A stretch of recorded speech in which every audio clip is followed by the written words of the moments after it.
Welcome to part 2 of our Cutflower Garden Series for the home gardener, where I show you how you can grow your own cut flowers all season long and deck your house with flowers for the rest of the summer. So in this part, we are finally planting out our seedlings, which I have over here.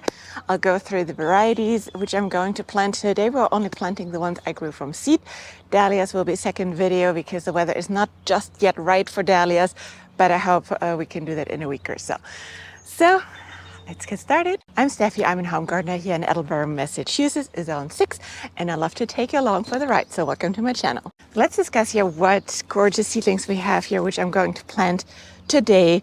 I have 3 trays, although it's not 3 full trays we're planting because the basil is half my culinary basil, not only the ornamental ones.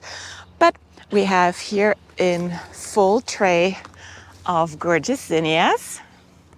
And those zinnias are, as you can imagine, and as you might know, in the cut flower or garden world, those are some really nice ones from Floret. So I'm really excited to grow those ones. And as you can tell, they should have been out for a little while. Most of them are already pinched as well. So they definitely have to go out, but they're all looking healthy and gorgeous and not stressed. So I'm happy to report their stellar seedlings so far. Then the zinnias will be populating most of my large cut flower garden this year. I also love to grow a bunch of filler plants just to give the bouquet the extra little sparkle or the extra little scent.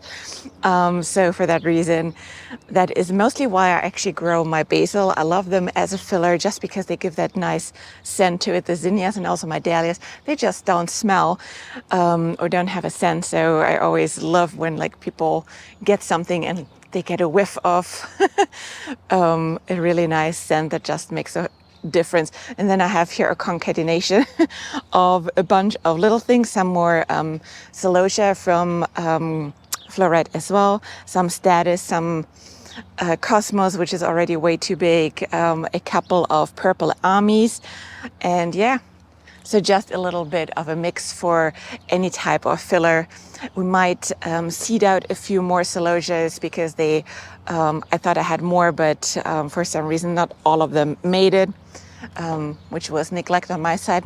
Nothing wrong with the seeds, but the good thing is with celosia you can also very easily start this outside. So we have a bunch of rain coming, which is always great if you seed outside, so the seeds have a good amount of humidity or moisture around them to really start germinating. Let's have a look quickly what kind of materials or extra stuff I use for planting out. Nothing fancy at all. Gloves. I have my new cool garden answer kneeling pad, which I'm excited to use because we'll be on the ground a lot today. And then what you probably also know and use as well is some really good starter fertilizer. Just give them a little extra boost at planting time. So those are most of the things. I really don't need like a little troll or so because with the soil blocks, I just literally swoosh a little hole with my gloves, put them in, and off we go. So it's really, really easy to plant them this way. In part 1 of this series, I showed you how I prepared my beds with the staking, with the netting, the irrigation in it, which are all key components for success overall. You can watch this in the link here in the video to catch up with it. The nice thing with the netting is it provides you really easy spacing. So that is something what will help us here a lot planting out now.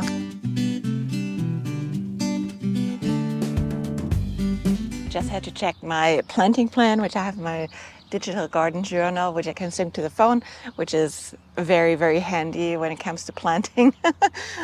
Just to make sure that I don't plant too many, or that I stick to the plan, that I'm not having some plants left over at the end. So we'll have the status here in 3 square feet. It's basically just a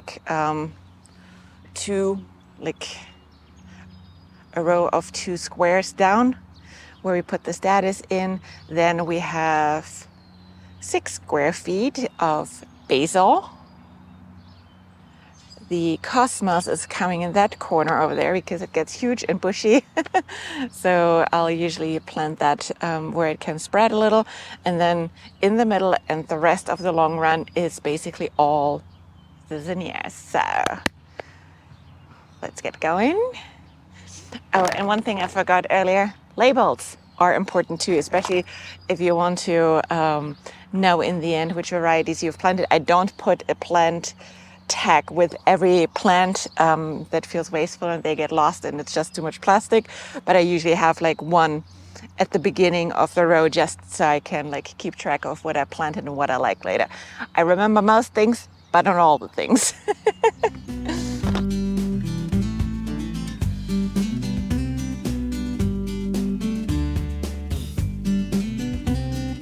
So one thing which is important to know with me is I grow all of my flowers here for the purpose to be cut flowers, which means I will cut them hard for bouquets later on, which means I plant them also a little bit closer together than the package says. When it comes to spacing, please use your own judgment for what you intend to use your plants for, because if you leave them that close and just let them grow, I don't think they will be happy and you'll just get issues with airflows and diseases later on. But if you cut them hard and often, typically a little bit more closer together isn't hurting it, and you get just more flowers for your space buck. So, all right, number one is done. This is a mixed variety of status. Just look at those roots. That's why I love soil blocking. And then we have here my most favorite basil, the lemon basil from Johnny's. Look how healthy that is. And it smells literally like a lemon.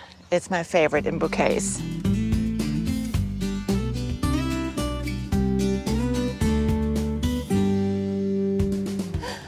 You could come here. No, yeah. Sometimes she runs over my plants. Hi. She loves to sniff the fertilizer. Hi. Yeah, go lay down in the shade. Yeah, go lay down. From the moment the temperatures are over 40 degrees, it's too hot for her. All right, this was the basil. Basil has a tendency when you transplant them to look sad for a day or two. Don't be discouraged. They usually bounce back, especially if they're a little bit taller like those ones. Once they start rooting out, they will be pinched back so they get like bushy again. But everything else looks great so far. When I'm done with planting, I'll water them lightly in. We have a lot of rain coming tomorrow, so I don't give them too much water, just a little bit to make sure the soil is settled. And yeah, next up is the celosia. Celosia grows large, so they get a little bit more space for me. I just have a few celosias over here. I don't use them as much as I use the basil. That's why I just have literally 3 square feet of them. But I'm curious to see because most of them are floret varieties as well. So maybe that changes my mind. And now we're doing the cosmos quickly. That is just one variety, which I like. So that's nothing what we need to label. And those ones are already little trees. I got to start them later next year. Just tease them apart. I mean, just look at those roots. Isn't that wild? This variety is the double click pink cosmos from Johnny's. So I love those double ones. They are just so beautiful. Sometimes it's sad when it rains. They have a tendency to drop because they soak themselves up with water. I love them nevertheless though. So we're going to plant those ones quickly here.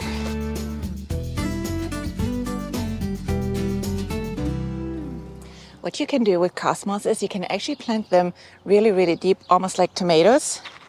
They will grow roots on the outside, which is nice if you have bigger ones. Just plant them deep. Nice. So for the zinnias, I have mainly floret ones, which I'm super excited about. Golden Hour, Victorian wedding, precious metals, and alpenglow. And then on the front, I have two of my favorite ones, which is the Queen Lime or Queen Lime Green and the Queen Lime Blush. So I was thinking I have some space between the Celosia and the Cosmos. So I'll do the standard zinnias over there. And then all the remaining space in the front goes for the beautiful floret zinnias. Can you imagine just looking at it from this side on it? Ooh, I'm excited. I can't wait. For some reason, I'm already sweaty. It's just like 65 degrees here, but somehow we have humidity, so it feels a lot warmer. All right, so let's get those ones in the ground, and then we're done for now with my flowers, which I started from seed. So when I do the zinnias, you see I leave a little bit of space because they are also, they grow really, really big and bushy. And what I try to attempt here to zigzag them so that I have some space in between them.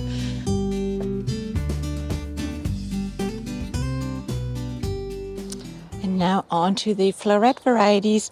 They will populate the entire wing. Can you imagine how beautiful that is going to be?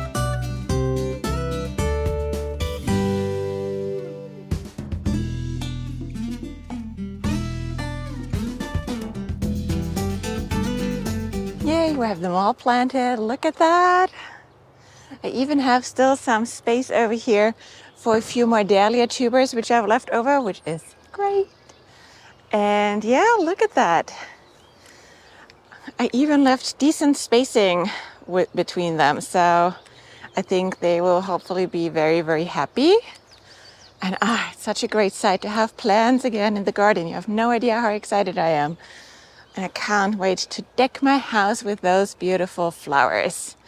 Now I just got to decide, am I risking leaving them like they are without any protection, or am I fencing them up? Because I did see bunnies already, and those dang bunnies last year literally went down on all my zinnias. For some reason, they extremely loved the status too, which I would really love to grow this year a little bit better. So I'll probably put some staking around it, like my fence, to see what happens. Yeah, I don't want to risk any of those beautiful floret seedlings, I gotta say. So better safe than sorry, even if it's ugly. So that's what we're going to do. Quickly watering them in, and then we're done.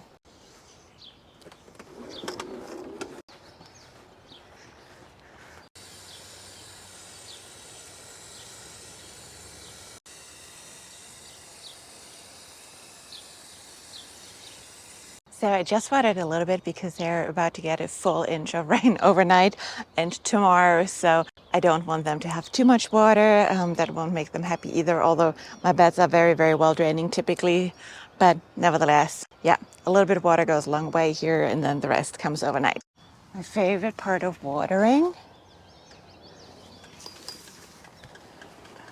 Woo! Magic. This was part one of our Cutflower Garden Series. If you have any requests for the next few videos, the next one will be most likely a dahlia video on how to plant out the dahlias. But if you have any other questions regarding that, please leave me a comment below. I would love for you to like this video. This helps me with the YouTube algorithm. Otherwise, subscribe and watch another video. Thank you.